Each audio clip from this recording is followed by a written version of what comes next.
स्वागत है आपका बी न्यूज नेशन में। मैं हूं आबिद हुसैन शेख। जस्टिस सदाशिव आयोग की सिफारिश न मानने का आग्रह। आज बीजापुर में आयोजित SC/ST जातियों के मुखियाओं ने इकट्ठा होकर बिना किसी पक्ष समर्थन के जात के संवैधानिक हक आरक्षण में अपने हिस्सेदारी की बात करते हुए जस्टिस सदाशिव आयोग की सिफारिश को अनसाइंटिफिकली बताते हुए जानबूझकर इस आयोग ने देश के 99 समुदाय को आरक्षण से वंचित रखने का प्रयास साजिश करने का इस पर आरोप लगाते हुए सदाशिव आयोग की रिपोर्ट को राज्य सरकार लागू न करने की मांग करते हुए इसी महीने 29 तारीख को बीजापुर जिला एडमिन मिनिस्टर के घर का घेराव करते हुए इस सिफारिश को रोकने और दबाव डालते हुए निवेदन पत्र दिए जाने की जानकारी दी। ಇವತ್ತಿನ ಶುಭ ವಂದನೆಗಳನ್ನು ಹೇಳುತ್ತಾ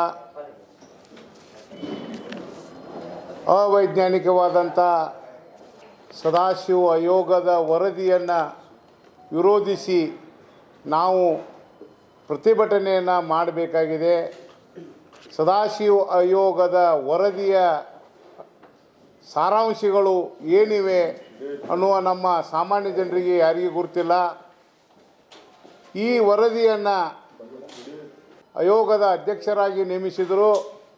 ಅವರು ಬಿಟ್ಟ ನಂತರ ಶ್ರೀ AJ ಸದಾಶಿವ್ ನ್ಯಾಯಮೂರ್ತಿಗಳ ನೇತೃತ್ವದಲ್ಲಿ ಒಂದು ಆಯೋಗವನ್ನು ನೇಮಿಸಿ ಮುಂದೆ ಬಂದಂಥ ಯಡಿಯೂರಪ್ಪನವರ ಸರ್ಕಾರ 13 ಕೋಟಿ ರೂಪಾಯಿಗಳನ್ನು ಅವರಿಗೆ ಕೊಟ್ಟು ಈ ಆಯೋಗದ ವರದಿಯನ್ನು ಅವೈಜ್ಞಾನಿಕವಾಗಿ ಮಂಡಿಸಿದ್ದಾರೆ। ಆ ವರದಿಯನ್ನು ಜಾರಿಗೆ ವಿರೋಧಿಸಿ ನಾವು ಇವತ್ತು ಪ್ರತಿಭಟನೆಯನ್ನು ಹಾಕಿಕೊಳ್ಳಬೇಕಾಗಿದೆ। ಏಕೆಂದರೆ ಒಂದು ಸಮುದಾಯದ ಆಶೋತ್ತರಗಳನ್ನು ಈಡೇರಿಸುವ ಸಲುವಾಗಿ 99 ಸಮುದಾಯಗಳಿಗೆ ಮರಣ ಶಾಸನವನ್ನು ವಿಧಿಸ್ತಕ್ಕಂಥ ಈ ವರದಿಯನ್ನು ನಾವು ವಿರೋಧಿಸಲೇಬೇಕಾಗಿದೆ।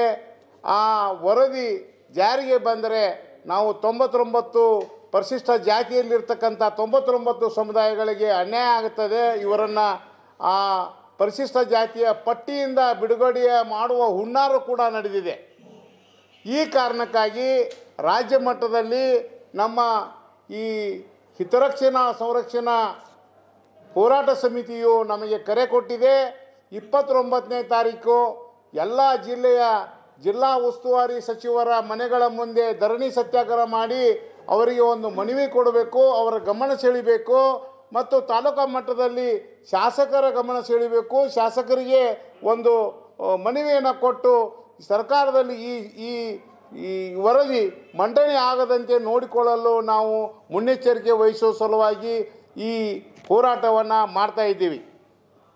ಸದಾಶಿವ ಆಯೋಗದ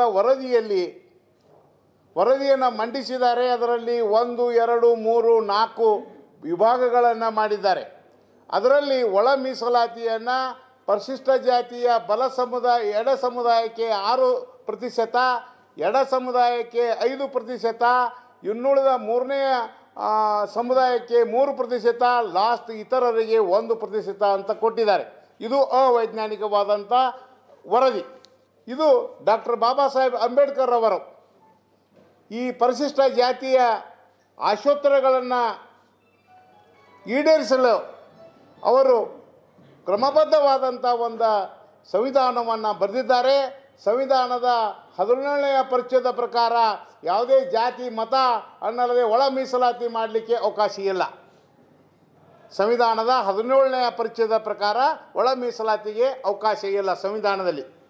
ಆದರೆ ಈ ಒಳ ಮೀಸಲಾತಿಯನ್ನು ಆಂಧ್ರ ಸರ್ಕಾರ, ಹರಿಯಾಣ ಸರ್ಕಾರ, ಪಂಜಾಬ್ ಸರ್ಕಾರಗಳು ಕೈಗೊಂಡಿದ್ದವು। ಅವನ್ನು ಹೈಕೋರ್ಟ್ನಲ್ಲಿ, ಸುಪ್ರೀಂ ಕೋರ್ಟ್ನಲ್ಲಿ ಬಿದ್ದೋಗಿದೆ। ಒಳ ಮೀಸಲಾತಿಗೆ ಅವಕಾಶ ಇಲ್ಲ। ಸಂವಿಧಾನದ ಪರಿಚ್ಛೇದ 17 ಪ್ರಕಾರ ಅವು ಯಾವುವು ಜಾರಿಗೆ ಬರೋದಿಲ್ಲ।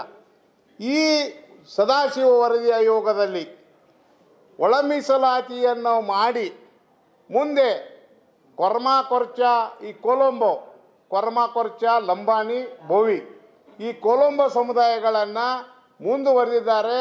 ನಂತರ ಇವರನ್ನು ಪರಿಶಿಷ್ಟ ಜಾತಿಯ ಪಟ್ಟಿಯಿಂದ ತೆಗೆಯುವ ಹುನ್ನಾರದಿಂದ ಆ ವರದಿಯಲ್ಲಿ ಈ ಅಂಶವನ್ನು ಅಳವಡಿಸಿದ್ದಾರೆ।